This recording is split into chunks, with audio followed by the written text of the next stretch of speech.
For my victory, I thank God, yeah, Baba. I thank God, yeah. For my business, I thank God, yeah, Baba. Shalom, shalom, shalom. Yesu ni Bwana. Semina, semina, semina. Semina ya biashara na kazi.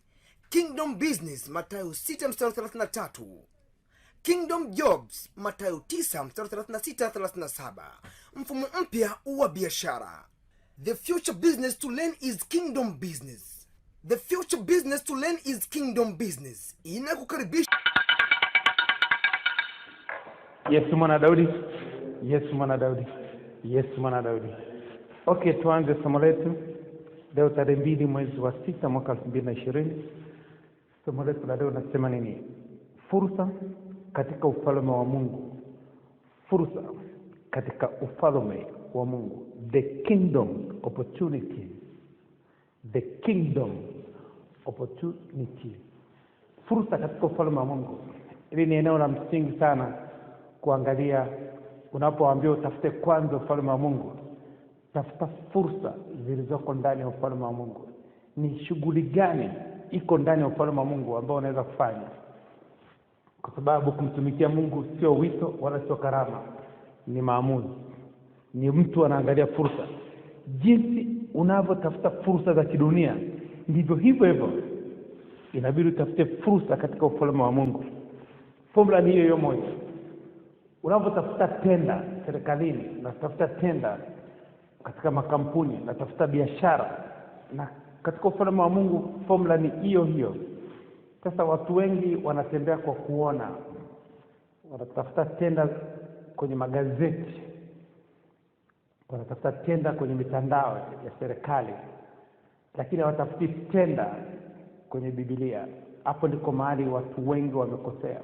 Wanatafuta tenda kwenye magazeti ya serikali, wanatafuta biashara kwenye mitandao ya serikali. Serikali imeachilia tenda gani ili watengeneze faida, lakini pia upande wa pili Mungu ameachilia tenda kwenye Biblia, kwenye neno lake. Biblia ndio gazeti la Mungu. Biblia ni gazeti la Mungu. Taarifa zote za Mungu ziko kule. Kazi, biashara, uponyaji, utajiri, elimu, hekima, maarifa, kila kitu kiko kule ndani. Ndio gazeti la Mungu. Kwa hiyo lazima uangalie pande zote mbili. Uangalie kwamba jinsi tenda za kidunia zinavyofanya kazi na tenda upande wa Mungu ndivyo inavyofanya kazi. Kwa hiyo wale wachache kama mimi na wewe ambao tumegundua kwamba kwenye Biblia kuna tenda za Mungu na kuna kazi, kuna fursa za Mungu nyingi tu ameziachilia, na ukizifuatilia utakula mema ya nchi. Ndivyo maandiko yanasema, mwambie mwenye haki wangu atakula mema ya nchi. Kwa hiyo lazima uangalie tenda. Kama sasa hivi biashara nyingi zimekwenda chini, zimefungwa, watu wengi wamekosa kazi, wengine wamepoteza maisha kwa janga la corona. Sasa hivi ni kugeukia upande wa Mungu, kuangalia katika upande wa Mungu kuna tenda gani, kuna biashara gani ambayo unaweza kufanya na Mungu, kwenda partnership na Mungu, unaenda kufanya biashara pamoja na Mungu. Kwa hiyo hata mimi mambo yangu yalipokwenda chini katika biashara za kidunia, niligeuka upande wa pili, nikaangalia kwenye Biblia kuna tenda gani. Nikapata tenda ya Kingdom Business, tenda ya muda, tenda ya kufundisha watu kutumia muda. Yaani mimi niwe sauti ya muda.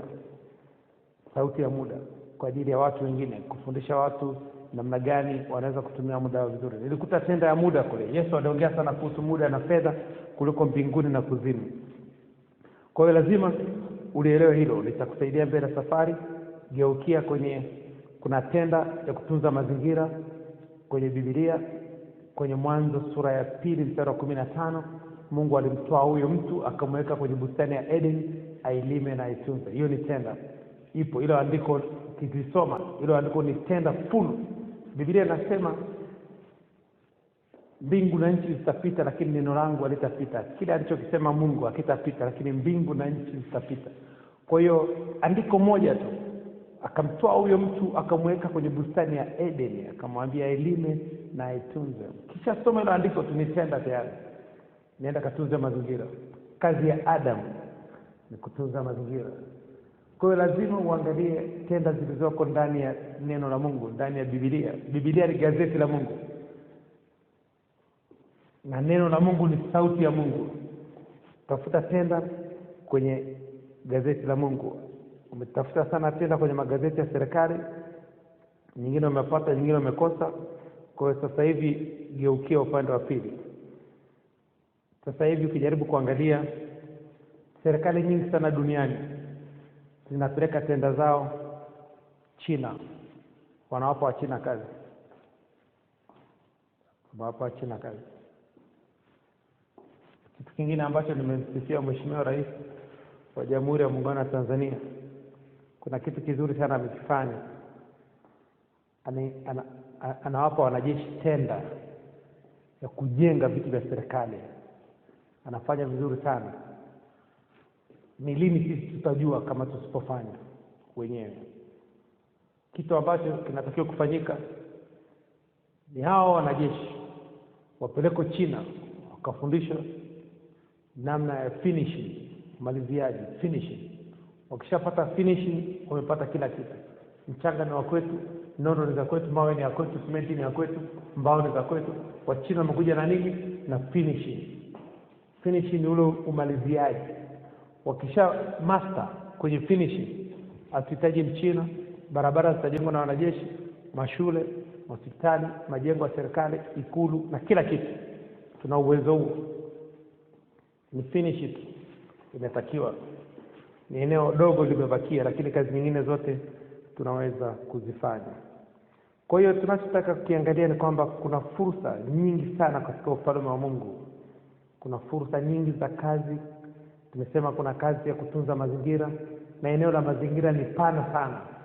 Unaweza kuchagua kasehemu kadogo, kamata kasehemu kadogo tu. Either kupanda miti, kufagia, kusafisha mitaro, kukusanya taka, kuchimba mashimo ya taka,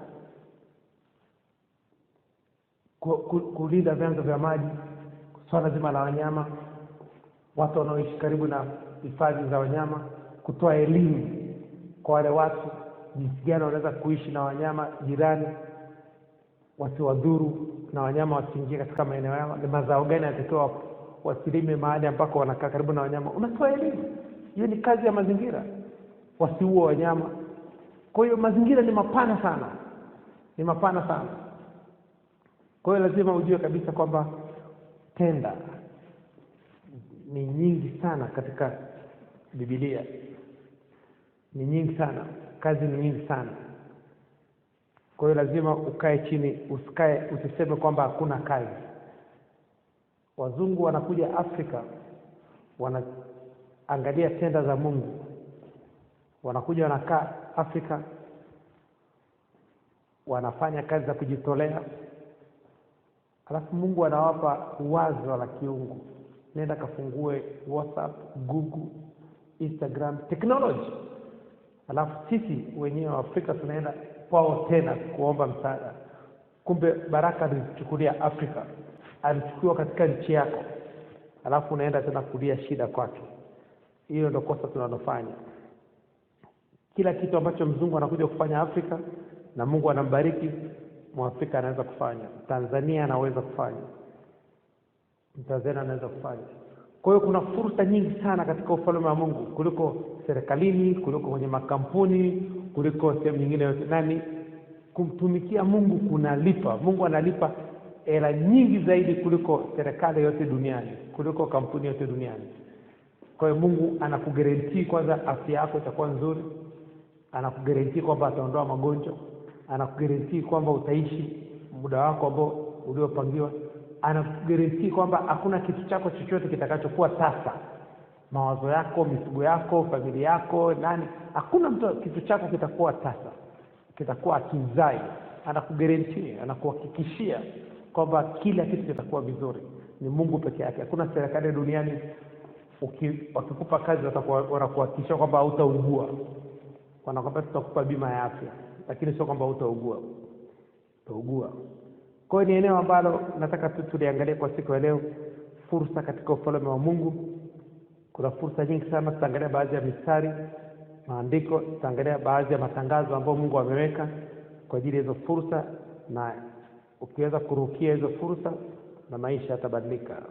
Tofauti na hapo, kung'ang'ana kunaendelea. Kwa ufahamu, tutamshukuru Mungu kwa dakika moja, alafu tuendelee na somo letu linalosema fursa katika ufalme wa Mungu. Baba Jehova, katika jina la uweza la Yesu Kristo wa Nazareth. Baba Jehova, katika jina la uweza la Yesu Kristo wa Nazareth. Baba Jehova, katika jina la uweza la Yesu Kristo wa Nazareth. Mtakatifu, mtakatifu, mtakatifu, Mungu wa Bwana wetu Yesu Kristo, Baba utukufu, Mungu wa Abraham, Isaka na Yakobo, Mungu wa wanafunzi wote wa Kingdom Business Clubship duniani. Baba Jehova, tunasema asante. Mungu wa kila mtu mwenye pumzi, kila mtu mwenye mwili, na msifu Bwana katika jina la uweza la Yesu Kristo wa Nazareth. Roho Mtakatifu, tunasema asante kwa majira haya ya saa 5 tunayofurahia na tunashangilia katika jina la uweza la Yesu Kristo wa Nazareth.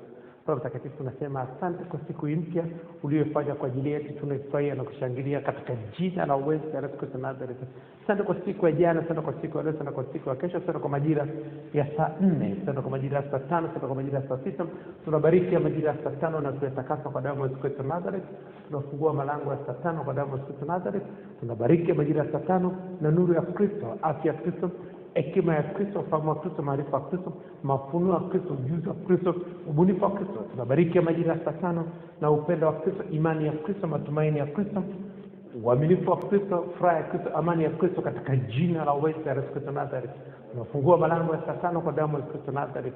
Tunafungua malango ya kujifunza, tunafungua malango ya akili ya Kristo, ufahamu wa Kristo, tunafungua malango ya afya ya Kristo na nguvu za Kristo, tunafungua malango ya spidi ya Kristo, ya kufikiri, ya kutafakari neno la Kristo, kusoma neno la Kristo, kusikiliza neno la Kristo, kuandika neno la Kristo katika jina la uweza la Yesu Kristo Nazareth. Roho Mtakatifu, tunasema asante kwa kutuamsha asubuhi ya leo, kwa kutupa pumzi, kutupa afya, kutupa nguvu, kutupa uzima, kutupa akili ya Kristo, kutupa ufahamu wa Kristo, kujitambua, kutupa matumaini ya Kristo ya siku zetu za baadaye katika jina la uweza la Yesu Kristo Nazareth. Roho Mtakatifu, tunasema asante. Pokea sifa, pokea utukufu, pokea heshima, pokea shukrani zetu. Hakuna kama Jehova, hakuna kama Yesu Kristo Nazareth, hakuna kama Roho Mtakatifu. Wewe ndio Mungu wa miungu, Baba wa baba, mfalme wa wafalme, wewe ndio mwanzo na mwisho. Roho Mtakatifu, wewe ndio Mungu uliyetusamea maovu yetu yote, ukatuponya na magonjwa yetu yote kwa damu ya mwanao Yesu Kristo Nazareth aliyemwagwa msalabani, kwa maana fadhili za Kristo ni za milele katika jina la uweza la Yesu Kristo Nazareth. Roho Mtakatifu, ndio Mungu uliyetusamea madeni yetu yote ya kiroho na ya kimwili kwa damu ya Yesu Kristo Nazareth aliyemwagwa msalabani, kwa maana fadhili za Kristo ni za milele katika jina la uweza la Yesu Kristo Nazareth. Roho Mtakatifu, tunasema asante kwa majira ya saa 5. Tunakukaribisha uwe mwalimu wetu, tufundishe njia zako, utuonyeshe njia zako. Karibu Roho Mtakatifu, katika jina la uweza la Yesu Kristo Nazareth tumeomba na kushukuru. Haleluya, amen. Okay, tuendelee na somo letu, the kingdom opportunity, fursa zilizoko katika ufalme wa Mungu. Fursa zilizopo katika ufalme wa Mungu. Tuangalie kitabu cha Mathayo sura ya 9 mstari 36 na 37.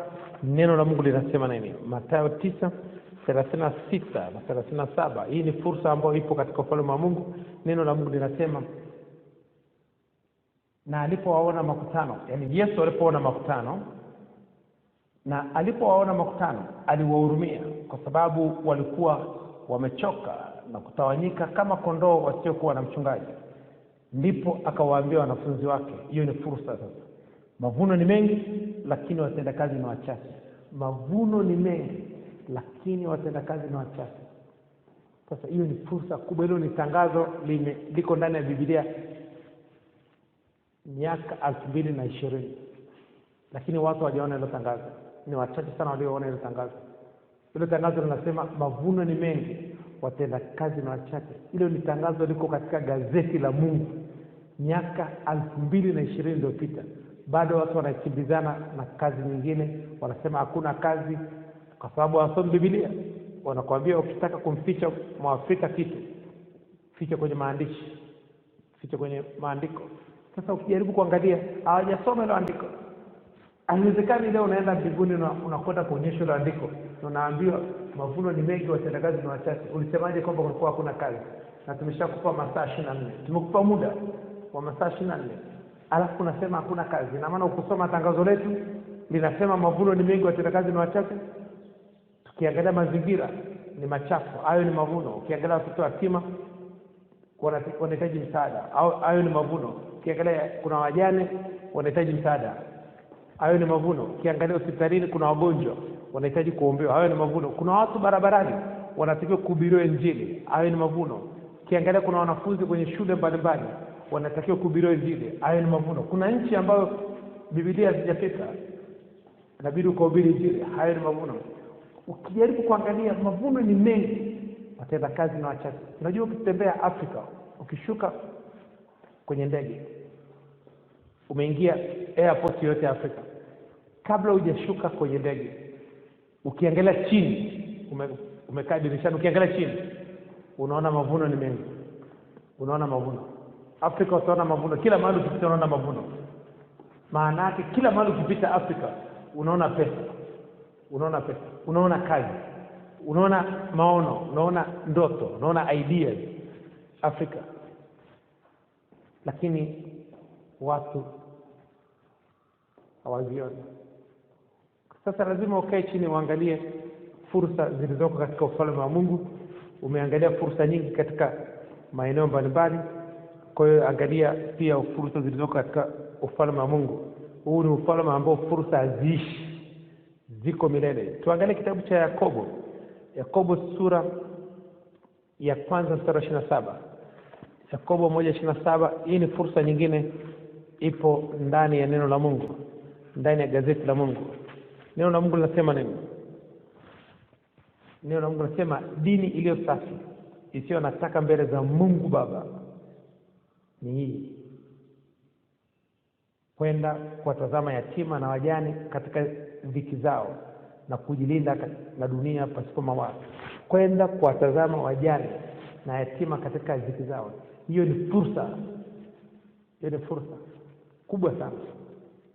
Hiyo ni fursa. Kwenda kuwasaidia kazi za mikono, kuwasaidia kupika, kufua.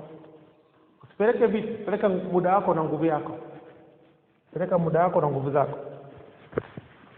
Hiyo ni fursa. Haiwezekani leo unasema hauna kazi. Corona imefunga kazi, imefunga biashara. Alafu unakaa nyumbani na muda unao. Muda ule ulikuwa unatumia kwenda nao kazini, tumia muda huo kwenda kusaidia mtu mwingine, kwenda kutunza mazingira, nenda kwa yatima, kwa wajane, kwa wazee. Nenda kafanye kitu, kahubiri Injili barabarani. Fanya kitu cha kijamii, gusa maisha ya mtu mwingine mpaka ukutane na Mungu.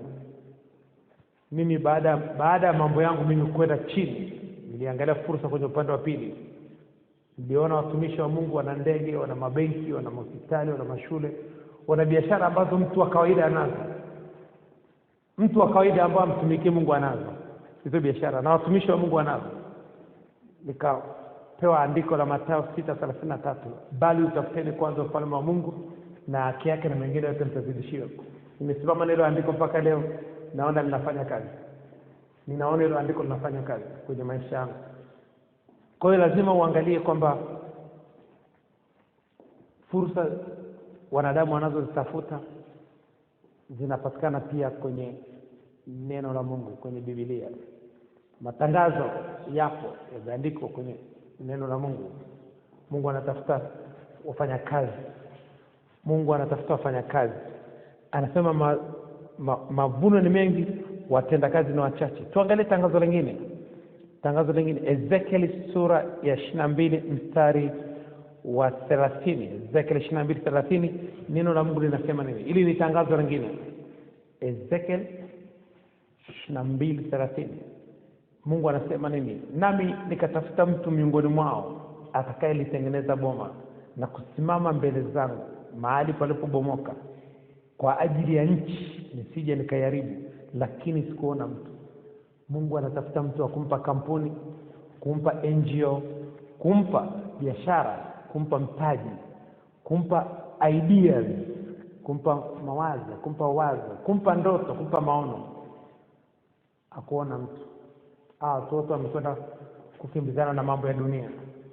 Mungu anatafuta mtu wa kumpa divine idea. Leo jiulize, Mungu akija Arusha, anatafuta mtu wa kumpa kampuni ya utalii, atakukuta umeshajiandaa na nini? Mungu alikuwa anatafuta mtu wa kumfanya kuwa rais, kuwa mfalme, wa Israeli. Alimkuta Daudi anachunga. Swala la Mungu aliangalia ni kazi gani unafanya. Umesoma hujasoma, Mungu angalie. Mungu atafuta wasomi, Mungu atafuta mtu ambaye moyo wake amempa Mungu. Mungu anatafuta mtu ambaye yule mtu alishatoa moyo wake kwa Mungu. Na atafuti mtu msomi, atafuti mtu mwenye degree, anatafuta mtu ambaye amempa Mungu moyo wake. Moyo wake uko kwa Mungu, na mahali moyo wako ulipo ndipo muda wako utakapokuwapo. Mahali moyo wako ulipo ndipo muda wako utakapokuwapo. Methali sura 23 mstari wa 26, Methali 23:26, neno la Mungu linasema nini? Mwanangu, nipe moyo wako, macho yako yapendeze na njia zangu. Mwanangu, nipe moyo wako. Mungu asemi mwanangu nipe degree yako. Mungu hahitaji degree yako. Hiyo degree yako haifanyi kazi mbinguni. Haifanyi kazi mbinguni. Mungu anasema mwanangu, nipe moyo wako, macho yako yapendeze na njia zangu. Methali 23:26. Kuna mahali Mungu amesema nipe elimu yako.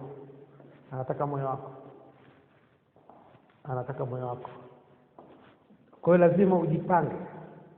Ujue mahali moyo wako ulipo ndipo muda wako utakapokuwa hapo. Kwamba sasa hivi makampuni yamefungwa kwa sababu ya changamoto ya corona. Hebu jiulize moyo wako uko wapi? Ili Mungu akupangie kazi. Moyo wako uko wapi? Ni eneo la kufanyia kazi. Hebu tuangalie andiko lingine. Tuangalie kwenye kitabu cha Yeremia 17 mstari wa 10. Yeremia 17:10, neno la Mungu linasema nini? Yeremia 17 mstari wa 10, neno la Mungu linasema nini? Neno la Mungu linasema, mimi Bwana na uchunguza moyo na vijaribu viuno, hata kumpa kila mtu kiasi cha njia yake, kiasi cha matunda ya matendo yake. Mimi Bwana na uchunguza moyo na vijaribu viuno, hata kumpa mtu kiasi cha njia zake, kiasi cha matunda ya matendo yake. Mungu anaangalia, anachunguza moyo. Sasa umetoa moyo wako kwenda kufanya kazi ya Mungu, kugusa maisha ya watu wengine, kugusa maisha ya watu wengine. Anaangalia moyo wako, anaangalia vitu vyako. Hebu tuangalie kwenye kitabu cha Samueli wa kwanza 16. Kwa hiyo lazima uangalie, Mungu anaangalia moyo wa mtu. Mungu anaangalia moyo wa mtu. Samueli wa kwanza 16 mstari wa 7, neno la Mungu linasema nini? Lakini Bwana akamwambia Samueli, usitazame uso wake wala urefu wake, urefu wa kimo chake, kwa maana mimi nimemkataa. Bwana uangalia kama binadamu, Bwana aangalii kama binadamu wanavyoangalia. Maana mwanadamu uitazama sura ya nje, bali Bwana utazama moyo. Bali Bwana utazama moyo. Bali Bwana utazama moyo. Bali Bwana utazama moyo. Kwa hiyo lazima uangalie namna gani Mungu anaangalia moyo wa mtu. Aangalie urefu wa mtu, aangalie sura ya mtu, aangalie misuli. Ni wakati Mungu amemtuma Sauli akampake Daudi mafuta. Akafika kwenye nyumba ya Jese, akakuta ile familia ina watoto 7 na Daudi ni 8. Lakini alipowakuta pale nyumbani, Samueli anaangalia kwa macho, akaona kabisa hawa ndio wanafaa kuwa wafalme. Kila anapopeleka mkono Mungu anamwambia sio. Akapeleka wote 7, akamuuliza Yese, una mtoto mwingine? Akamwambia ndio, yuko yule mdogo machungani. Akamwambia tunamtaka wewe. Kwa hiyo lazima uangalie, Mungu aangalie uso wa mtu, aangalie urefu wa mtu, aangalie cheo cha mtu, aangalie elimu ya mtu, anaangalia moyo wa mtu. Mungu anaangalia moyo wa mtu. Kwa hiyo lazima ujitahidi ujitahidi tunapoangalia kingdom opportunities, fursa zilizoko katika ufalme wa Mungu ni nyingi sana. Ni nyingi sana. Kwa hiyo mahali muda wako ulipo ndipo moyo wako utakapokuwa hapo. Tumesema Mwanzo 2:15. Bwana Mungu akamtoa huyo mtu akamweka kwenye bustani ya Eden, akamwambia ailime na aitunze. Hii ni fursa ya kutunza mazingira. Kwa hiyo ni eneo la wewe kuangalia matangazo ambayo Mungu ameyaweka kwenye neno lake, kwenye Biblia. Anatafuta watenda kazi, anatafuta watu wa kufanya kazi. Lazima uwe mmoja wapo ambao utaingia kwenye hilo group. Utaingia kwenye hilo group, ujue kabisa kwamba Mungu anatafuta mtu mmoja. Tuangalie kitabu cha Yeremia sura ya 5 mstari wa kwanza. Yeremia 5:1. Najaribu kuangalia namna gani Mungu anatafuta watu ambao anataka kufanya nao kazi. Yeremia 5 mstari wa kwanza. Neno la Mungu linasema nini? Neno la Mungu linasema nini? Pigeni mbio huku na huku katika njia za Yerusalemu, mkaone sasa na kujua na kutafuta katika viwanja vyake kwamba mwaweza kumpata mtu mmoja. Mwaweza kumpata mtu mmoja, kwamba yuko mtu mmoja awaye yoyote atendaye haki. Mungu atafuta mtu mmoja tu anayetenda haki. Inaendelea, atafutai uaminifu. Mtu anayetafuta uaminifu nami nitasamehe mji huo. Mungu anatafuta mtu mmoja anayetenda haki na mtu mwaminifu, ampe kampuni, ampe wazo la biashara. Ampe wazo la biashara, ampe kampuni, ampe partner wa kufanya naye kazi, ampe idea, ampe ndoto, ampe maono, ampe hekima, ampe neema, ampe akili njema, ampe akili nzuri, ampe kibali, favor. Mungu anatafuta mtu mmoja tu wa kumpa vitu vyote, lakini anasema sioni mtu. Na kwa nini tunasema Mungu angalie cheo cha mtu, angalie elimu ya mtu? Kutoka 31 mstari wa kwanza mpaka wa 5. Kutoka 31 mstari wa kwanza mpaka wa 5. Mungu anapokuchukua kwa ajili ya kazi yake, anakujaza maarifa yote, hekima yote, anakujaza ujuzi wa kila aina, anakujaza kila kitu ambacho kinahitajika. Ni kitu Mungu anachofanya. Hebu tuangalie hapa. Mungu amemchukua Musa akiwa na miaka 80 kwa ajili ya kazi yake. Angalia kitu Mungu alichomjaza Musa. Kutoka 31 mstari wa kwanza mpaka wa 5. Neno la Mungu linasema, Bwana akanena na Musa na kumwambia, angalia nimemwita jina lake Bezaleli mwana wa Uri, mwana wa Huri. Cha kwanza kabisa ambacho Mungu anachokifanya kufanya kazi nawe, anakubadilisha jina. Kwa sababu ile jina lako linakuwa limefanywa matambiko, mizimu, limefanywa vitu ambavyo havijakaa sawa. Ni kama jina la Emmanuel lilivyokuja Mungu, wana wa Israeli wakalifanyia matambiko, wakafanyia vitu ambavyo Mungu hapendi. Kwa sababu likaja jina lingine, Jesus, Yesu. Kwa jina lile likaja. Hata wakati Zakaria anapewa jina la Yohana Mbatizaji, alifanywa kuwa bubu mpaka mtoto alipozaliwa. Alipoandika kwenye karatasi, akatoa kile karatasi, ilivyosomwa ile jina akaanza kuongea. Sababu Mungu hataki majina yafanyiwe matambiko. Mungu hataki majina. Hata kama jina lako limefanywa matambiko, linasumbua katika ufalme wa Mungu. Ile jina limeshatiwa giza. Umefungwa kitambaa mkononi ukiwa mdogo, umepakwa majivu, kuna imani umefanyiwa, upulizio maji, kuna maziwa umepewa, yaenda kumwaga kaburini, tayari ile jina limeshatiwa giza. Na umepewa jina la mtu ambaye alikuwa kwenye giza. Kwenye giza, mtu ambaye alikuwa mtumikia Mungu, unaambatanishwa na ile roho na ule ufalme wake. Kwa hiyo sasa lazima Mungu, kitu cha kwanza kabisa, alimbadilisha Musa jina, kwa sababu jina Musa sio jina Mungu alimpaga Musa. Mungu akumpaga Musa ile jina. Ile jina alipewa na wazazi wake. Kwa hiyo Mungu alimbadilisha. Tuendelee na somo letu. Bwana akanena na Musa na kumwambia, angalia nimemwita kwa jina lake Bezaleli mwana wa Huri, mwana wa Huri wa kabila la Yuda, nami nimemjaza roho ya Mungu katika hekima na maarifa na ujuzi wa mambo ya kazi ya kila aina, ili abuni kazi za ustadi, kwa kuwa fundi wa dhahabu, fundi wa fedha, fundi wa shaba, na kukata vito na kutiwa mahali na kuchora miti na kufanya kazi ya ustadi iwayo yote. Mungu anakujaza kila kitu. Kwa sababu Mungu angalii cheo chako, angalia elimu yako. Musa alikuwa amesoma sana. Musa alikaa ikulu ya Farao, amesoma katika teknolojia ya Misri ya juu sana.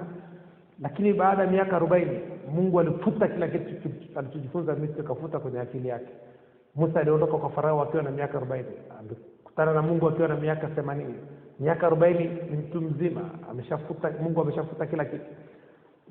Chochote utakachokisoma shuleni, chuo kikuu, darasa la kwanza mpaka chuo kikuu, baada ya miaka 2 umesahau vitu vyote, 95% umesahau, umebakizwa na 5% tu ya kutafutia kibarua.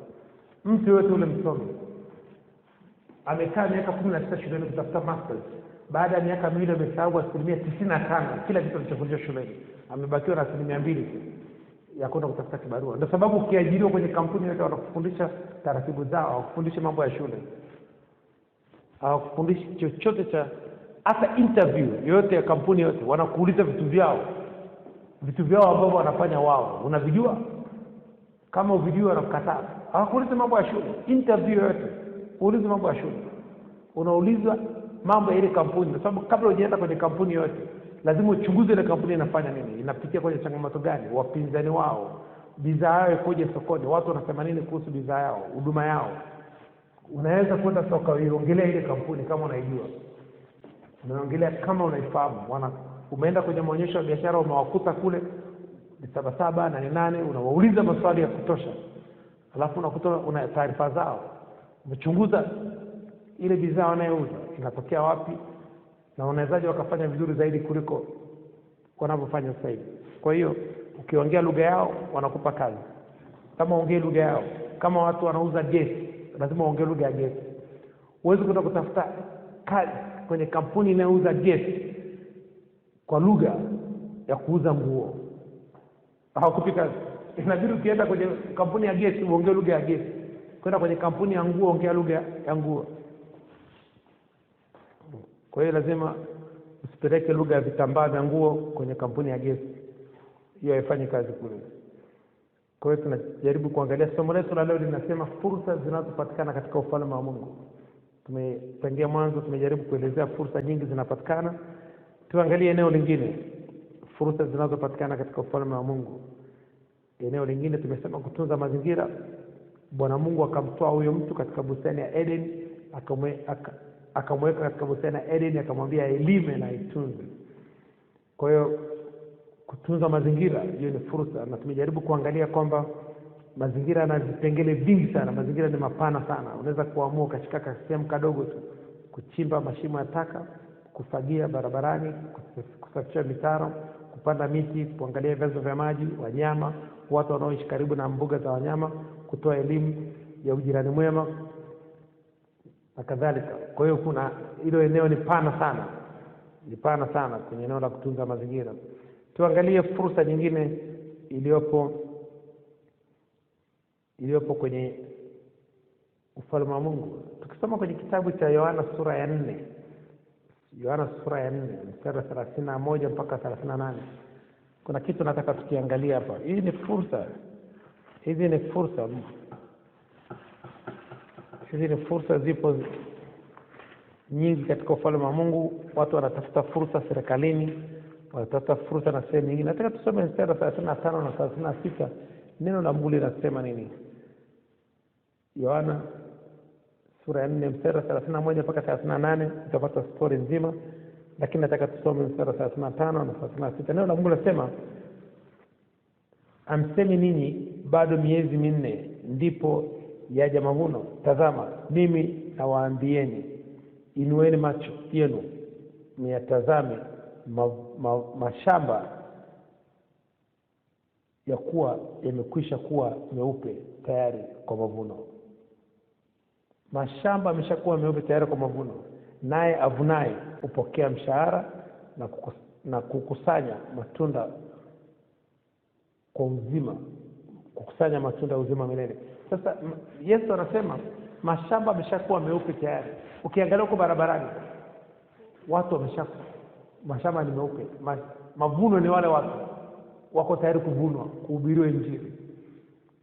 Sasa kama mashamba yameshakuwa meupe tayari kwa kuvuna, unasubiri nini? Alafu wewe unasema bado miezi minne. Nani mkwambia miezi minne utakuwa hapa duniani? Nenda kavune sasa hivi. Yesu anasema msiseme bado miezi minne. Anasema tayari mashamba yameshakuwa meupe. Hao watu wanatakiwa kuhubiriwa Injili, hao watu wanatakiwa kuhubiriwa habari njema. Kwa hiyo lazima uangalie ile eneo kwamba fursa ziko tayari. Katika ufalme wa Mungu fursa ziko tayari. Yesu anasema mavuno ni mengi, watendakazi ni wachache. Hilo ni tangazo liko zaidi ya miaka 2020. Imetangazwa kule. Watu wanaangalia tenda kwenye magazeti ya serikali, wameacha kuangalia tenda kwenye neno la Mungu, kwenye Biblia. Biblia ina tenda nyingi sana. Ina tenda nyingi sana. Leo mtu anasema ana kazi, wakati soma Biblia utapata kazi. Biblia inatoa kazi, sema bali utafuteni kwanza ufalme wake. Tafuteni ufalme wa Mungu kwanza na haki yake, na mengine yote mtazidishiwa. Kwa hiyo lazima hebu tuangalie Mungu anatafuta mtu mmoja. Isaya 6 mstari wa 8. Isaya 6:8 neno la Mungu linasema nini? Isaya 6:8 neno la Mungu linasema nini? Kisha nikasikia sauti ya Bwana akisema, ni mtume nani? Naye ni nani atakaye kwenda kwa ajili yetu? Ndipo niliposema mimi hapa, nitume mimi. Mungu anaita mtu mmoja, anataka kumtuma Karatu, Dar es Salaam, akahubiri Injili, akatunza mazingira Mwanza, aende Nairobi, aende South Africa. Sauti ya Mungu inaita kila siku, lakini hakuna mtu anasema nitume mimi. Watoto wamenyamaza kimya. Yesu alisema nitume mimi. Akaja, akafanya kazi yake, akamaliza, akachukua kila kitu. Sasa lazima uangalie fursa zilizoko katika neno la Mungu. Hizi fursa ni nyingi sana. Ni nyingi sana. Ni nyingi sana. Tuangalie kwenye kitabu cha Isaya. Tuangalie kwanza Kumbukumbu la Torati 8:18. Kumbukumbu la Torati 8:18 neno la Mungu linasema, bali utamkumbuka Bwana Mungu wako, kwa maana ndiye akupaye nguvu za kupata utajiri, ili alifanye imara agano lake alilowapa baba zako kama hivi leo. Utamkumbuka Mungu. Kumkumbuka Mungu ni kumtumikia Mungu. Atakupa nguvu ya kupata utajiri, atakupa nguvu ya kupata hekima, kupata maarifa, kupata kazi, kupata ndoa njema, kupata mali, kupata chochote kile ambacho unakitaka. Mungu anakupa nguvu. Mungu hampi mtu fedha, anapa mtu nguvu ya kupata fedha. Nguvu ya kupata fedha. Kwa hiyo lazima ujitahidi uangalie, hiyo ni fursa. Anakuambia ukimkumbuka Mungu atakupa nguvu. Hiyo ni fursa ya kumkumbuka Mungu. Kumkumbuka Mungu ni kumtumikia Mungu. Kumkumbuka Mungu ni kumtumikia Mungu. Hebu turudi kwenye Ayubu. Ayubu 36 mstari wa 11. Ayubu 36 mstari wa 11 neno la Mungu linasema, na wakisikia na kumtumikia watapisha siku zao katika kufanikiwa na miaka yao katika furaha. Na wakisikia na kumtumikia watapisha siku zao katika kufanikiwa na miaka yao katika furaha. Kwa hiyo lazima ujue kabisa hiyo ni fursa. Na Mungu Yesu Kristo Nazareth na Roho Mtakatifu wanakuhakikishia, wanasema hawa watu wakisikia na wakitutumikia watapisha miaka yao katika kufanikiwa na siku zao katika furaha. Kwa hiyo lazima uangalie fursa zilizoko katika ufalme wa Mungu. Ni nyingi. Ni nyingi. Mimi nimeshachukua ya kwanza. Mimi nahubiri Injili. Hii ni fursa. Na Mungu anakupa wazo la kiungu. Hebu tuangalie eneo lingine. Eneo lingine, Isaya 48 mstari wa 17. Neno la Mungu linasema nini? Neno la Mungu linasema nini? Bwana mkombozi wako mtakatifu wa Israeli asema hivi. Mungu anasema, hilo ni tangazo. Mimi ni Bwana Mungu wako, nikufundishaye ili upate faida, nikuongozaye katika njia ikupasayo kuifuata. Mungu anakufundisha njia ya kupata faida. Mungu anakufundisha njia ya kupata faida. Mungu anakufundisha njia ya kupata faida. Kitu ambacho watu wanakitafuta kwa miaka 20, Mungu anakupa ndani ya mwezi mmoja. Kitu ambacho watu wanatafuta kwa miaka 20, Mungu anakupa ndani ya mwezi mmoja. Ndani ya mwezi mmoja, hicho kitu kimeshakamilika, kiko ndani ya mkono wako. Mungu anakufundisha njia ya kupata faida. Mungu anaweka furaha mbele yako. Anakuwekea furaha mbele yako. Kama jinsi Yesu alivyoweka furaha mbele yake. Akastahimili msalaba, akachukua kila kitu. Tajiri, uwezo, hekima. utukufu, nguvu, baraka, heshima, kachukua zote. Kwa hiyo lazima ukae chini uangalie kwamba fursa za kidunia ni za muda mfupi, tenda za kidunia ni za muda mfupi, tenda ya kidunia inaishia hapa hapa. Ukipewa tenda Arusha na baki Arusha. Wao watu wa Dar es Salaam wajui umepewa tenda. Hawajui. Lakini ukifanya tenda ya Mungu, dunia inajua na mbingu inajua. Dunia inajua na mbingu inajua. Leo ni kwa nini jina la Daudi linajulikana duniani na mbinguni? Jina la Abraham linajulikana duniani na mbinguni. Jina la Musa linajulikana duniani na mbinguni. Jina la Joshua linajulikana duniani na mbinguni kwa sababu walichukua tenda za Mungu. Jina la Elia alikuwa tajiri, akaacha kazi zake zote, akaenda kumtumikia Elia. Jina lake linajulikana mbinguni na duniani. Kwa hiyo lazima uhakikishe. Yesu anasema usifurahi kwa kuwa mapepo yanawatii. Furahi kama jina lako limeandikwa kwenye kitabu cha uzima. Sasa kama jina lako limeandikwa kule, ina maana kwamba haujulikani katika ule ulimwengu mwingine wa Mungu. Na kitu ambacho mimi najitahidi sana sio kutafuta pesa, sio kuwa na magari, kuwa na manyumba, kuwa na mandege. Na jitahidi sana jina langu liandikwe kwenye kile kitabu. Ndio kitu ninachojitahidi. Nina fight vita vizuri vya imani, pigana vita vizuri vya imani, jina lako liandikwe kwenye kitabu cha mbinguni. Biashara imeshaisha. Sio kuwa na makanisa makubwa, sio kuwa na watu wengi, sio kuwa na mabenki. Furahi kama jina lako limeandikwa kwenye kitabu. Limeandikwa. Watu wana mandege, wana makanisa makubwa, wana maredio, ma TV, wana mabenki, wana mashule, wana hospitali. Majina ni makubwa, serikali zinawatii, kila mtu anawatii. Lakini jina kama limeandikwa kwenye kile kitabu ni kazi bure. Paulo anasema nisiingize watu wengine, mimi nikawa kukataliwa, kwamba lazima uwe makini sana. Mimi ninacho fight ni jina langu liandikwe kule. Hakuna kitu kingine. Kwa sababu kule ndio ndiko nitakaa muda mrefu. Hapa nakaa kwa muda mfupi sana.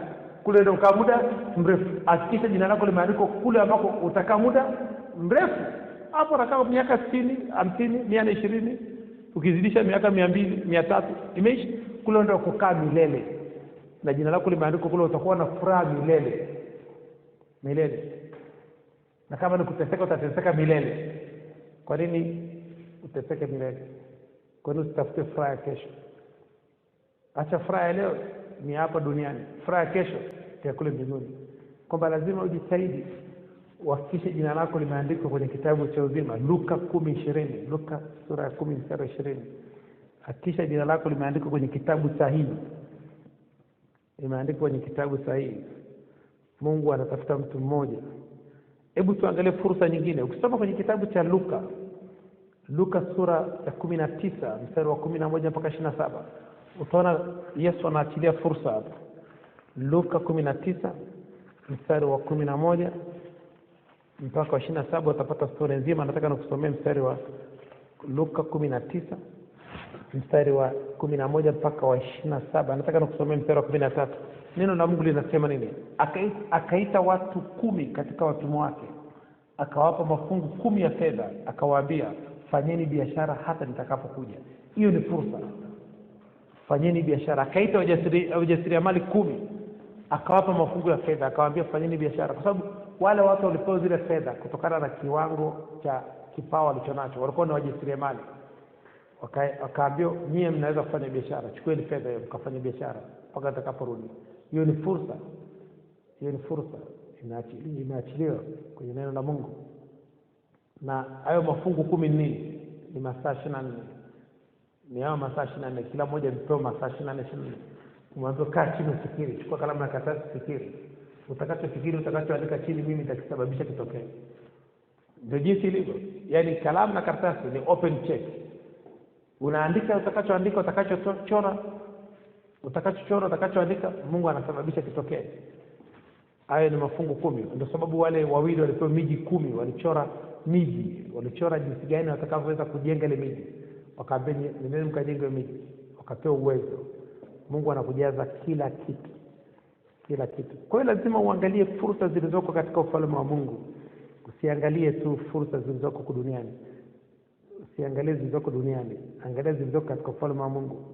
Tumesema kutunza mazingira, kwenda kwa yatima, kwenda kwa wajane, kwenda hospitalini kuombea wagonjwa, kuhubiri Injili, kwenda kwa watoto wa mtaani, kwenda kwa wazee, Hizo ni fursa hizo katika ufalme wa Mungu.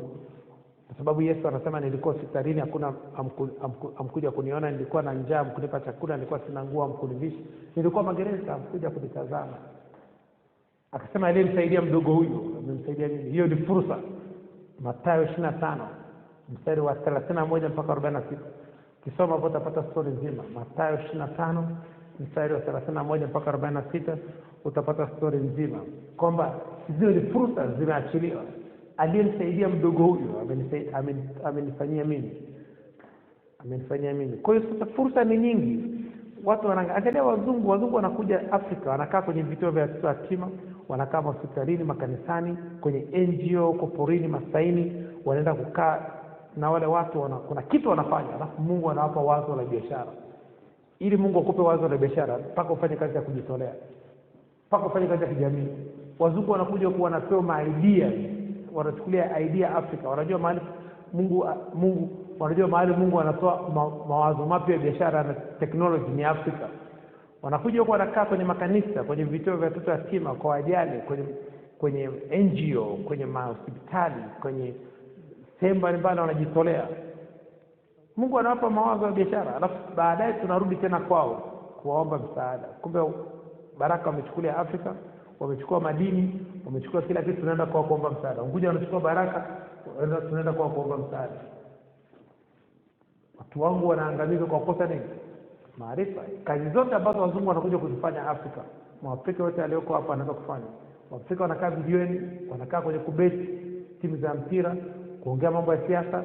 Wanaacha wazungu wanatoka Ulaya, wanaenda kukaa na watoto yatima ambao sio ndugu zao. Watoto wa dada zetu wako kule, hakuna mtu anaenda kuangalia, mpaka mzungu anatoka Ulaya. Amepanda ndege 3 kutoka San Francisco. Unapanda ndege 3 kutoka San Francisco mpaka New York ni masaa 8. Kutoka New York London masaa 8. London Dar es Salaam Kilimanjaro Airport masaa 8. Masaa mangapi? 24. Ndege 4, ndege 3 unapanda. Unakaa kwenye ndege mpaka unachoka. Lakini anakuja ukaa kwenye kituo cha watoto yatima. Lakini sisi hapa Mwanama, kituo kiko hapo Kijenge Juu, uende. Kituo kiko Manzese, uona kaa Kinondoni, uende. Anatoka mtu Ulaya, anatoka mtu maili kutoka San Francisco mpaka New York ni maili 3500. Kutoka New York mpaka London maili 3500. Kutoka London Kilimanjaro Airport maili 3500. Maili 10,050. Watu wanatoka mbali na maili. Lakini wewe mahali pa kutembea kwa mguu uende. Hata mtoto ambaye mtoto yote anayekaa karibu na shule ndio anakuwa wa mwisho kufika shuleni. Wala anaokaa mbali ndio anawahi shuleni. Nadhani nimeshawahi kuonaga kitu. Hata anayekaa karibu na kanisa anachelewa. Lakini anayekaa mbali na kanisa huwa anawahi. Lazima ule wa mwisho atakuwa wa kwanza na ule wa kwanza atakuwa wa mwisho. Yule wa kwanza yuko karibu na shule anakuwa wa mwisho kufika shuleni, na yule wa mwisho anakaa mbali na shule anakuwa wa kwanza kufika shuleni. Kwamba lazima ujipange. Jaribu kutuni akili yako. Jaribu kuseti akili yako, kureposition, kuiweka akili yako tena katika mtazamo mwingine tofauti. Maisha sasa hivi na hili janga la corona hayatakuwa kama ilivyokuwa mwanzo. Maisha yatakuwa yamebadilishwa na mfumo huu wa changamoto ya kiuchumi, na hata lugha itakuwa inaongelewa mtaani. Watu watakuwa na nidhamu, watu wataheshimu kazi, wataheshimu watu, wataheshimu fedha, watamheshimu Mungu, kila kitu. Corona imekuja kusababisha watu wabadilishe staili ya maisha. Waanze kuwa wanyenyekevu, sana mkitii utakula mema ya nchi. Kwa hiyo lazima ukae chini uangalie kwamba maisha yatakuwa kama yalivyokuwa mwanzo. Nafasi iliyobaki sasa hivi ni kutafuta fursa zilizoko katika ufalme wa Mungu, uanze kumtumikia Mungu. Usikubali muda ukaenda. Anza mapema ili upokee mapema. Ukisubiri muda uende, unajiuliza, unajishauri, unafikiri kwa nguvu sana, unaona aibu. Anza mapema. Ukianza mapema utamaliza mapema. Nakumbuka mimi wakati nimeanza kumtumikia Mungu, hii ni kazi, kumtumikia Mungu ni kazi ya aibu. Sio kazi ambayo ni kazi ya aibu. Ni kazi ambayo ina aibu nyingi sana. Ina aibu nyingi sana, lakini lazima uishinde aibu yako. Lazima uishinde aibu yako. Nilikuwa nafika mahali nataka kuacha, lakini najiuliza nikiacha naenda kufanya nini? Nikakutana na mtumishi mmoja akaniambia kumtumikia Mungu ndio biashara kubwa kuliko biashara zote duniani. Anambia serving God is a big time business. Serving God is a big time business. Nikasema wow, nilisikia hilo neno. Alafu mwingine akaniambia serving God is lifetime business. Nikasema wow, naenda kufanya hiyo kazi. Kwa sababu nina aibu ndani, lakini sasa itabidi nifanye. Waebrania sura ya 12 mstari wa 2. Waebrania 12 mstari wa 2. Neno la Mungu linasema tukimtazama Yesu mwenye kuanzisha na mwenye kutimiza imani yetu, ambaye kwa ajili ya furaha iliyoko mbele yake alistahimili msalaba na kuidharau aibu, naye ameketi mkono wa kuume wa kiti cha enzi cha Mungu. Sasa lazima udharau aibu. Ukiheshimu aibu yako huwezi kutoboa. Leo hii ukimwona mtu yote maskini duniani anaheshimu aibu yake. Ukimwona mtu yote maskini duniani anaheshimu aibu yake. Ukimwona mtu yote tajiri amedharau aibu yake, akaamua kuuza, kuchoma mahindi, kutengeneza makongoro, kutembeza karanga barabarani, kazi za machinga. Leo wanamiliki kila kitu katika ulimwengu. Waisraeli walipoingia Marekani walikuwa na machinga. Leo ndio wanamiliki serikali ya Marekani. Walikuwa machinga. Mwenye nyumba yangu mimi pale New York, huyo baba alikuwa na miaka 85. Alikuwa ananieleza walipoingia Marekani walikuwa ni machinga. Anasema wa Afrika mlipokuja Marekani kuna kosa ambalo tunalifanya. Alisema kama tulipokuja sisi kwenye nchi ya Amerika tulikuwa tunafanya kitu kimoja tu. Alinipa story ndefu sana, siwezi kuelezea yote, lakini nataka tu nikupe picha kidogo. Akasema tulikuja kufanya biashara umachinga. Tulipokuja kufanya biashara umachinga tulikuwa hatuendi shule. Ukija tulipokuja hapa mkakati wetu ni mmoja tu. Ni umachinga tu. Tukipata hela tunapeleka watoto wetu shule. Uwezi kuja hapa kufanya biashara umachinga na ukaenda shule. Wakasema akanielezea ngazi walizopita mpaka leo wanamiliki benki kuu ya Marekani. Yeah. Akaniambia unaenda kufanya kazi ya ulinzi nje kwenye nyumba ya mtu. Ile pesa unapata mshahara, unapeleka mtoto shule. Kwanza anasema unafanya kazi benki, kuwa mlinzi kwenye benki nje. Alafu ukigeuka nyuma hivi unamwona karani wa benki. Unamsomesha mtoto wako awe karani wa benki. Mtoto anakuja anakuwa karani wa benki. Karani anasomesha mtoto, anakuwa manager wa benki. Manager wa benki anasomesha mtoto, anamiliki benki. Ndipo alinielezea formula ambayo walikuwa wanaitumia. Nikasema wow. Kabla huwezi kuja kufanya kazi mbili. Umekuja Marekani unasoma na utafute pesa. Tafuta pesa. Fanya kitu kimoja tu. Peleka mtoto wako shule. Alinielezea hatua ambazo walipita mpaka leo wanamiliki benki kuu ya Marekani. Wanamiliki serikali ya Marekani. Bila kura ya Waisraeli Marekani huwezi kuwa rais katika ile nchi. Lakini sasa hivi wewe hapo unafanya umetoka Singida umekuja Arusha. Umetoka Mwanza umekuja Arusha. Umetoka Arusha unakwenda Mwanza. Unaenda kufanya vitu 4-5. Fanya kitu kimoja tu. Uwe expert kwenye kile kitu. Alafu peleka watoto wako shule. Watoto wako watakuwa na hivyo vitu vyote ambavyo unavitaka huko duniani. Huwezi kuwa navyo. Leo ukiamua wewe una miaka 50, una miaka 40, ukisema nataka kujenga nyumba ya ghorofa 10, utamaliza. Kwa nini ile pesa usipelekee mtoto shule? Mtoto akianza kujenga tu anajenga ghorofa 100, sio 10 tena. Sasa mtoto ana nguvu. Wewe una nguvu ya kupeleka shule, una nguvu ya kujenga ghorofa. Sasa akianza kujenga ile nyumba, mjenga ghorofa 100. Kujenga ghorofa 100 ni kujenga ghorofa 20 sana. Tuko pamoja? Kujenga ghorofa 100 ni kujenga ghorofa 10 ngapi? 10. Ana nyumba 10 za ghorofa. Na ule Muisraeli alikuwa na nyumba za ghorofa 100 Marekani. alikuwa na ghorofa 13, ghorofa 10, ghorofa 20, ghorofa 30, alikuwa na nyumba 7. Alikuwa na ghorofa 7. Tukijumlisha na ile ambayo mimi nilikuwa nakaa kwenye duka langu hapo. Anaambia sisi tulipokuja, mtoto wake ukimwangalia ni mzee kama yeye. Yeye alikuwa ananifurahisha sana. Kwa baba ana miaka 80, mtoto ukimwangalia mtoto na mzee kama wanafanana. Wanafanya kazi. Kwa sababu sisi tunakuja hapa kufanya kitu kimoja. Kama ni kwa Mungu tafuta pesa. Peleka mtoto shule. Muda wetu bado dakika 4 tumalize. Kwa hiyo lazima uangalie hizo ni fursa. Ni fursa.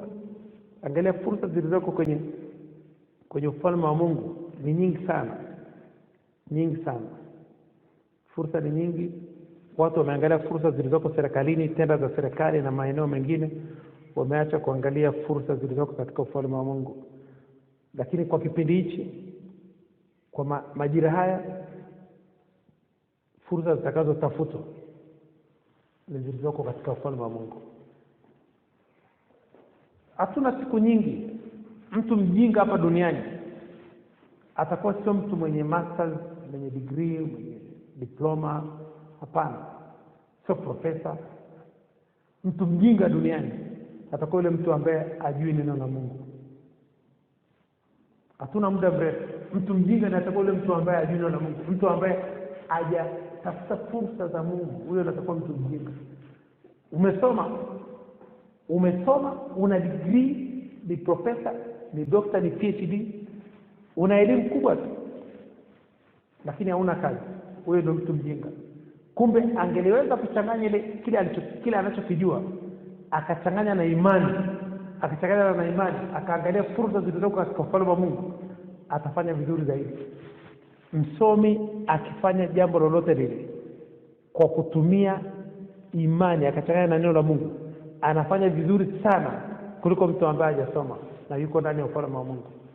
Kwa sababu ana vitu viwili yule msomi. Ana elimu ya duniani na pia ana elimu ya Mungu. Na kuna mtu ana elimu ya Mungu tu ana elimu ya duniani, bado anapata changamoto. Kwa sababu hata Yesu alipoanza huduma alistadi kwanza elimu ya duniani. Kwa sababu lazima ujue elimu ya duniani brother. Ukichanganya na elimu ya Mungu unafanya vizuri sana. Kwa sababu unaona hata wachungaji wengi hawana elimu ya shule. Hawajui Kiingereza, hawezi kusoma vitabu vya Kiingereza, hawezi kusoma Biblia ya Kiingereza. Na kusoma Biblia ya Kiswahili tu, kiwango chako cha kiroho kinakuwa limited, kinakuwa ni kidogo. Lazima usome Biblia mbalimbali ili uweze kupata tafsiri mbalimbali. Sasa unakuta mchungaji hajui Kiingereza, anakuwa anajilimit, unakuta kiwango chake cha kukua ni kidogo. Lakini angalia wachungaji wa Nigeria, angalia wachungaji wa hapo Nairobi, angalia jinsi performance, angalia wachungaji kutoka Uganda. Utaona kabisa hao tumekutajia wa Afrika ambao nchi zao zinaongea. Angalia wachungaji wa South Africa, powerful.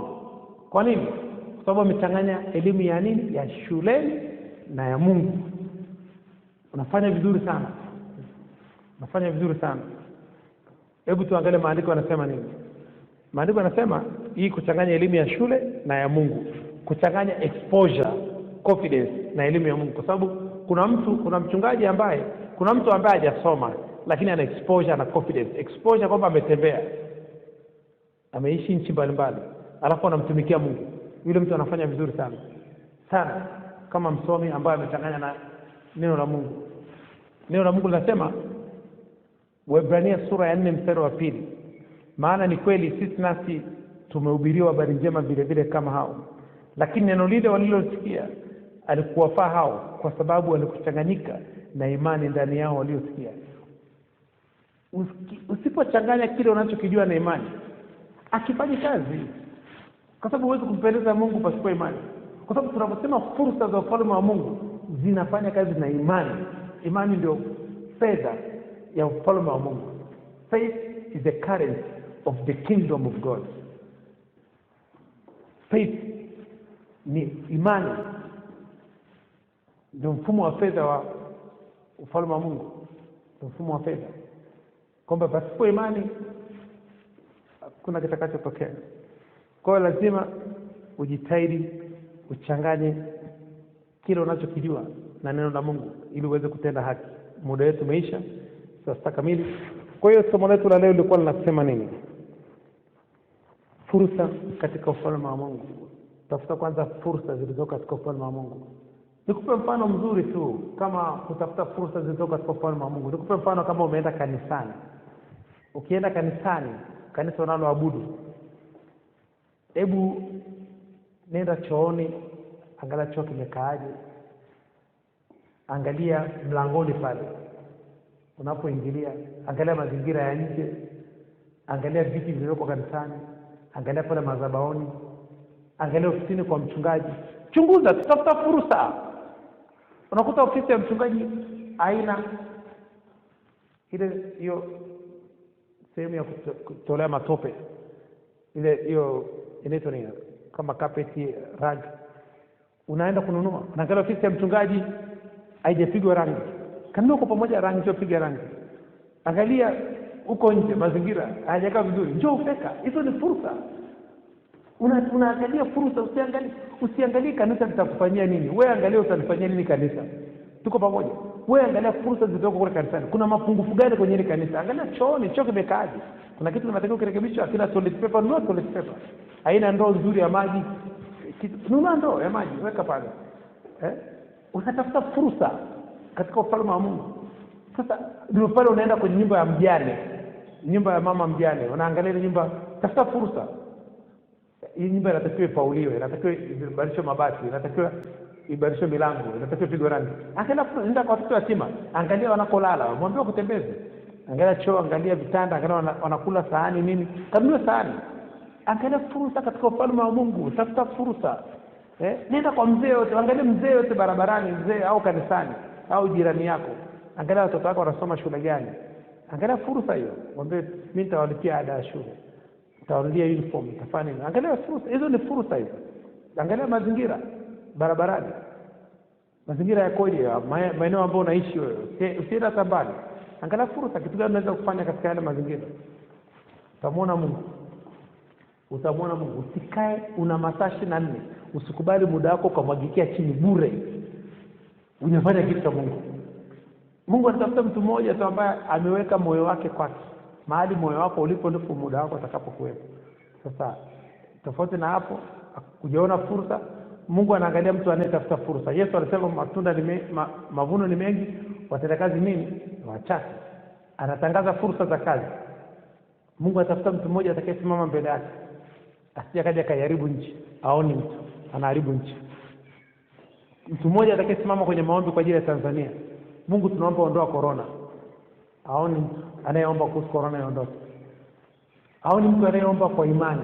Anaona watu wanaoomba ili corona ishe, wapige hela. Tuko pamoja? Mungu akiona, yaani huyo aombe kwa imani. Anaomba corona ishe ili wapige nini? Wapige hela. Mungu ajibu maombi kama hayo. Na wachungaji kama wako wengi tu, wanaona watu waje kanisani, wanaomba corona ishe ili waendelee na ibada, ili wapige hela. Mungu ajibu maombi kama. Anaangalia mtu anayeomba kwa imani. Anayeomba kwa imani. Mtu ambaye moyo wake uko kwa Mungu. Anaangalia moyo wa mtu. Mungu anaangalia moyo wa mtu, angalia sura ya mtu, angalia elimu yako, angalia maneno ulivyopanga mazuri. Haangalii ulivyopanga maneno mazuri. Angalia hekima yako ya duniani. Anaangalia moyo wako. Kwamba lazima ukae ujipange. Mtu mmoja tu anaweza kusababisha. Nakumbuka mama mmoja alienda kuomba pesa benki, Citibank Marekani, alikuwa na shida ya dola milioni 2. Ule mama ni tajiri sana. Alikuwa ataka mkopo wa dola milioni 2. Alipoenda benki, manager benki akamwambia hatuwezi kukopesha sasa hivi kwa sababu soko la hisa liko chini. Mama alishapata neno la kusimamia, akaenda kufunga na kuomba siku 7. Soko la hisa likaenda juu. Akampata manager, akamwambia soko la hisa liko juu. Ile pesa alikwambia. Manager akamwambia, akampa hela 2 milioni. Mtu mmoja tu akapandisha nini? Soko la hisa. Mtu mmoja tu alienda kuomba kwa imani. Aenda kuomba kwa imani. Mtu mmoja akafunga siku 7 na kuomba. Soko la hisa lilipanda juu ili apewe mkopo. Kwa sababu manager alishamwambia kwamba siwezi kukupa hela leo kwa sababu sasa hivi soko la hisa liko chini. Tunapoteza pesa nyingi sana. Tuko pamoja? Kwa hiyo lazima akaenda kufunga, akaomba kwa imani. Mtu mmoja anaweza kusababisha mabadiliko ya nchi nzima. Mtu mmoja tu. Mungu atafuti makundi ya watu ndugu yangu. Mungu atafuta mtu mmoja anayeomba kwa imani. Mtu mmoja ambaye amesimama pale kwa sababu ya maslahi ya Mungu. Mtu ambaye amesimama kuomba kwa imani ni kuomba kwa maslahi ya Mungu. Mungu anaangalia hapa kuna maslahi yangu. Anaachilia. Yesu alimwambia Baba, ikiwezekana kikombe hiki kiniepuke. Aliomba kwa imani. Akaona hapana, kuna kitu kizuri zaidi mbele yangu. Nimewekewa uweza, utajiri, utukufu, baraka, heshima. Nisiachie hivyo vitu. Akamwambia Mungu, mapenzi yako yatimie. Biashara ikaisha. Hamna kitu kizuri brother, unakufa kwa siku 3 tu alafu unafufuka. Alafu unachukua hela zote. Ina maana kama Yesu aliingia gerezani siku ngapi? 3. Baada ya siku 3 kachukua hela zote. Yaani mtu ameenda kuiba benki. Kaiba nini? Alafu wakamtesa siku ngapi? Hapo akamwachia. Na bado hela anazo. Siku 3 wamwachia na hela anazo. Kwa nini? Ni mbaya hiyo? Sio mbaya. Hiyo ni nzuri. Au fungu miaka 20, miaka 30. Unaambia bwana, yeye aliambiwa utateseka siku hizi.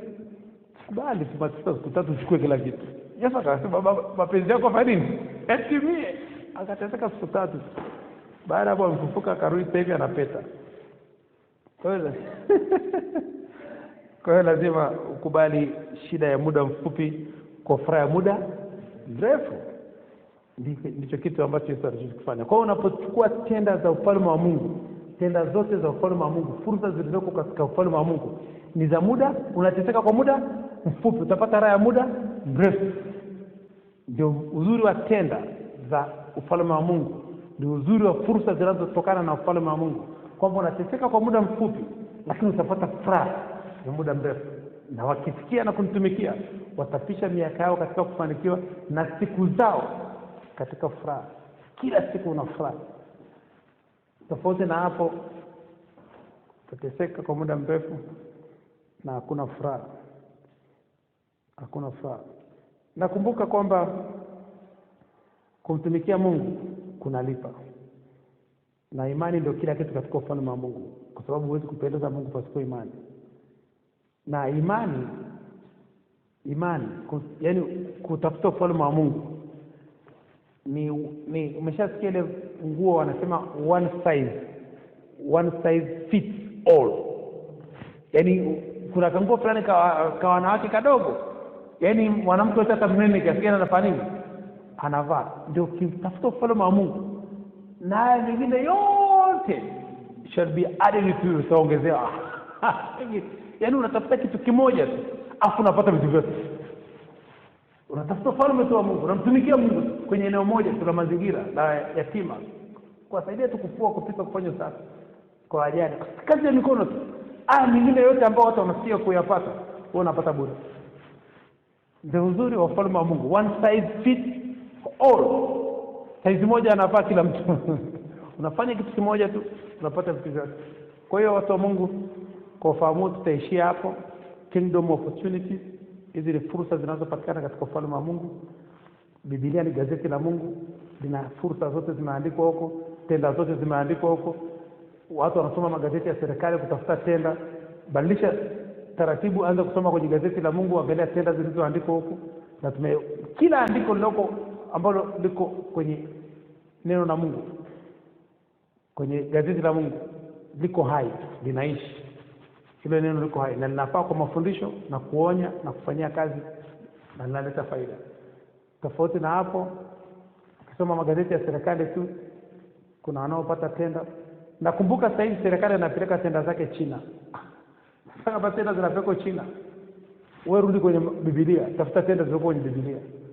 Wa China wanapewa kazi, wanajenga mabarabara, wanajenga majengo, wanajenga mashule, wanajenga mastadium, viwanda. Bidhaa zote zinatoka China. Ina maana kutengenezea kitu China ni tenda umepeleka wapi? China. Wamarekani wamepeleka tenda zao zote, viwanda vyao China, tenda zao wamepeleka China. Magari yote Marekani sasa hivi wanapeleka China. Tesla na kampuni mengine, magari yanatengenezwa China. Sasa kama kila kitu kinapelekwa China, ingia kwenye Biblia, tafuta tenda zilizoko kwenye Biblia. Hizo ndio tenda ambazo zinalipa vizuri, vile vitu ambavyo watu wa duniani wanavyo vyote. Ukisoma Biblia, ukachukua tenda zilizoko kwenye Biblia, ukazifanyia kazi, unapata vitu vyote ambavyo watu wa duniani wanavyo. Kwa ufahamu huo, tutaishia hapo. Tutamshukuru Mungu kwa dakika chache alafu tumalize. Asanteni, Mungu awabariki sana.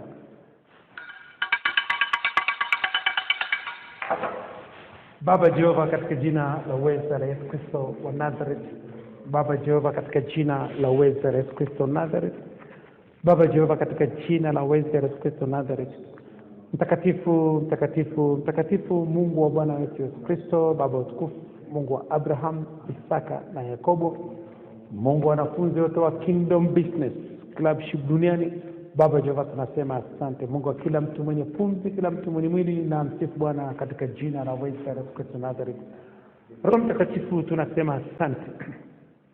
Asante kwa majira ya saa 6 tunayafurahia na kuyashangilia katika jina la uweza la Yesu Kristo Nazareth. Asante kwa siku hii mpya uliyofanya kwa ajili yetu, tunafurahia na kushangilia katika jina la uweza la Yesu Kristo Nazareth. Asante kwa mwezi mpya, mwezi wa 6, tunafurahia na kushangilia katika jina la uweza la Yesu Kristo Nazareth.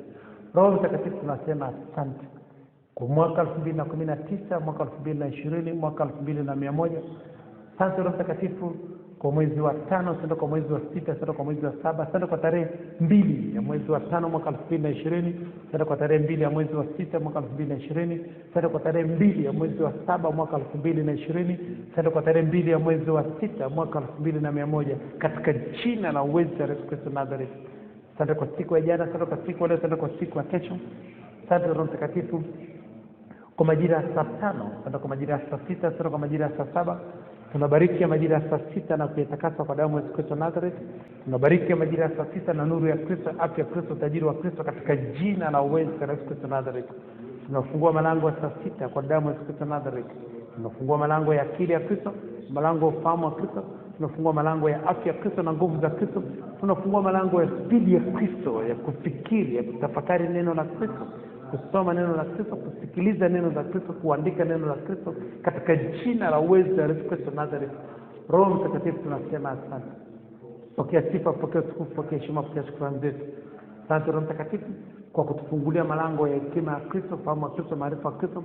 Asante Roho Mtakatifu kwa kutufungulia malango ya nuru ya Kristo, afya ya Kristo, tajiri wa Kristo. Asante Roho Mtakatifu kwa kutufungulia malango ya mafunuo ya Kristo, ujuzi wa Kristo, ubunifu wa Kristo. Asante Roho Mtakatifu kwa kutufungulia malango ya upendo wa Kristo, amani ya Kristo, amani ya Kristo, furaha ya Kristo. Asante Roho Mtakatifu kwa kutufungulia malango ya imani ya Kristo, matumaini ya Kristo, uaminifu wa Kristo, katika jina la uweza la Yesu Kristo Nazareth. Roho Mtakatifu, tunasema asante kwa kutufungulia malango ya kazi, malango ya biashara, malango ya huduma, malango ya wanafunzi wa Kristo katika huduma, wateja wa Kristo katika biashara, katika jina la uweza la Yesu Kristo Nazareth. Asante Roho Mtakatifu kwa kutufungulia malango ya wasaidizi wa maono yetu, wasaidizi wa ndoto zetu. Asante Roho Mtakatifu kwa kutufungulia malango ya nuru ya Kristo, afya ya Kristo, tajiri wa Kristo, katika jina la uweza la Yesu Kristo Nazareth. Roho Mtakatifu, tunasema asante kwa kutufungulia malango ya kibali cha Kristo mbele ya Mungu na mbele ya wanadamu, miujiza ya Kristo, ishara na maajabu, utukufu wa Kristo, heshima ya Kristo, baraka za Kristo, ujasiri wa Kristo, neema ya Kristo ya kufanya kazi kupita watu wote, katika jina la uweza la Yesu Kristo Nazareth. Roho Mtakatifu, tunasema asante. Pokea sifa, pokea utukufu, pokea heshima, pokea shukrani zetu, katika jina la uweza la Yesu Kristo Nazareth. Roho Mtakatifu, tunakuja mbele yako, tunasema asante kwa kutuamsha asubuhi ya leo, kwa kutupa pumzi, kutupa afya, kutupa nguvu, kutupa uzima, kutupa akili ya Kristo, kutupa ufahamu wa Kristo, kujitambua, kutupa matumaini ya Kristo ya siku zetu za baadaye, katika jina la uweza la Yesu Kristo Nazareth. Roho Mtakatifu, tunasema asante. Pokea sifa, pokea utukufu, pokea heshima, pokea shukrani zetu. Hakuna kama Jehova, hakuna kama Yesu Kristo Nazareth, hakuna kama Roho Mtakatifu. Wewe ndio Mungu wa miungu, Baba wa baba, mfalme wa mfalme, wewe ndio mwanzo na mwisho. Roho Mtakatifu, wewe ndio Mungu uliofanya mbingu na nchi kwa fahamu zako, kwa hekima yako, kwa maarifa yako. Roho Mtakatifu, ndio Mungu uliotandaza nchi juu ya maji. Roho Mtakatifu, ndio Mungu uliofanya mianga mikubwa, jua litawala mchana, mwezi na nyota zitawala usiku. Roho Mtakatifu, ndio Mungu uliovusha wana wa Israeli katika bahari ya Shamu. Roho Mtakatifu, ndio Mungu ulioigawa bahari ya Shamu, katika jina la uweza la Yesu Kristo Nazareth. Roho Mtakatifu, ndio Mungu ulioongoza wana wa Israeli jangwani, ukakipa kila kiumbe chakula chake. Roho Mtakatifu, ndio Mungu ulioua wazaliwa wa kwanza wa Misri kwa wafalme mashuhuri. Roho Mtakatifu, ndio Mungu uliosema na iwe nuru, na iwe nuru, katika jina la uweza la Yesu Kristo Nazareth. Roho Mtakatifu, ndio Mungu uliyemwongoza Yesu Kristo Nazareth jangwani kwa siku 40, akafunga usiku na mchana, akajaribiwa na Ibilisi, akashinda majaribu yote kwa kishindo, katika jina la uweza la Yesu Kristo Nazareth. Roho Mtakatifu, ndio Mungu Fufua Yesu Kristo wa Nazareth kutoka katika wafu katika jina la uweza Yesu Kristo wa Nazareth. Roho Mtakatifu ndio Mungu uliotusamea maovu yetu yote, ukatuponya na magonjwa yetu yote kwa damu ya Yesu Kristo wa Nazareth. Roho Mtakatifu ndio Mungu uliotusamea madeni yetu yote ya kiroho na ya kimwili kwa damu ya Yesu Kristo wa Nazareth. Roho Mtakatifu ndio Mungu uliotukinga dhidi ya virusi vya corona, dhidi ya ajali, dhidi ya majanga ya kidunia kwa damu ya Yesu Kristo wa Nazareth. Roho Mtakatifu ndio Mungu uliotuwekea uzio wa moto, ulinzi kama ulivyomwekea Ayubu katika damu ya Yesu Kristo wa Nazareth. Roho Mtakatifu tunasema asante. Pokea sifa, pokea tukufu, pokea heshima, pokea shukrani zetu. Sasa Roho Mtakatifu kwa kujibu maombi yetu, tunaamini na tumepokea katika jina la Yesu Kristo wa Nazareth. Roho Mtakatifu ninasema asante kwa ajili ya watumishi wako walioko mahali hapa na wanaotusikiliza kupitia njia ya mtandao. Roho Mtakatifu, neno lako linasema abarikiwe yeye asomaye na kusikiliza maneno ya unabii na kuyashika yaliyoandikwa umo, kwa maana wakati karibu. Roho Mtakatifu, watumishi wako walioko mahali hapa na wanaotusikiliza kupitia njia ya mtandao wametoa muda wao kusikiliza neno lako, kuandika neno lako, kusoma neno lako. Roho Mtakatifu, ninakuomba bariki kazi za mikono yao, bariki biashara zao, bariki huduma zao, bariki ndoa zao, bariki nyumba zao, bariki wateja wao, bariki majirani zao, bariki familia zao, bariki muda wao, bariki imani zao, bariki kazi za mikono yao, bariki chochote watakachotia katika mikono yao kikapata kufanikiwa katika jina la uweza Yesu Kristo wa Nazareth. Roho Mtakatifu, tunasema asante, pokea sifa, pokea utukufu, pokea heshima, pokea shukrani zetu. Roho Mtakatifu, tunasema asante, glory to Jesus.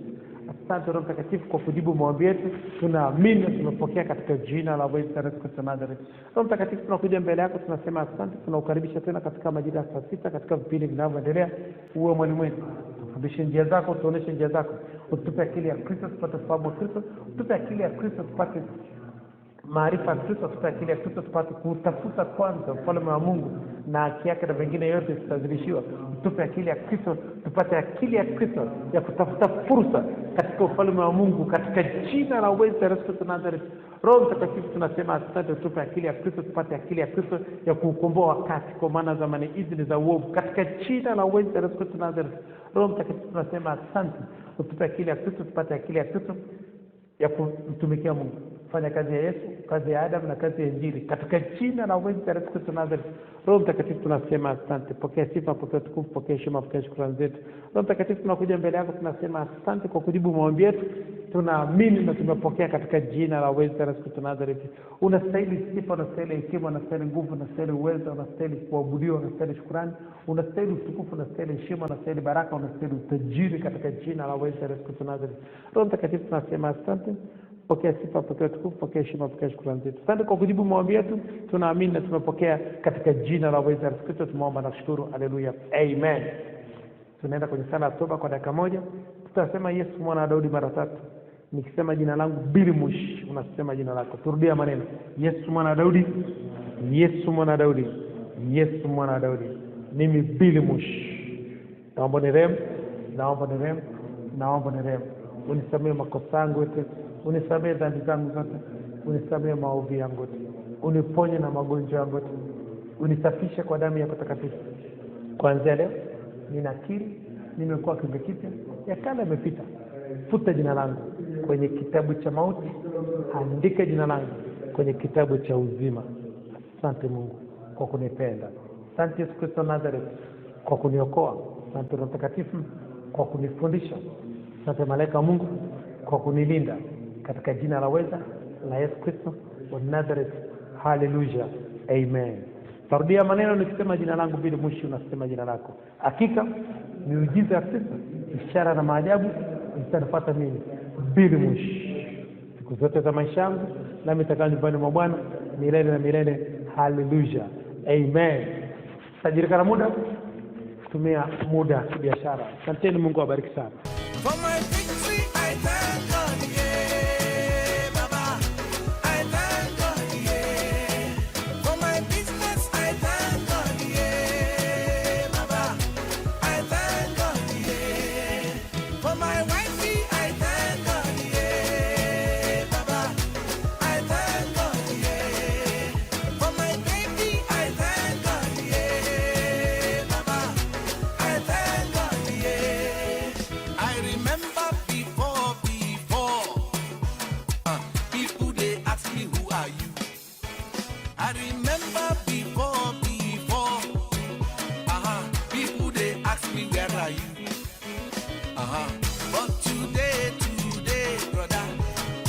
people they ask me how are you. But today, people they tell me how are you.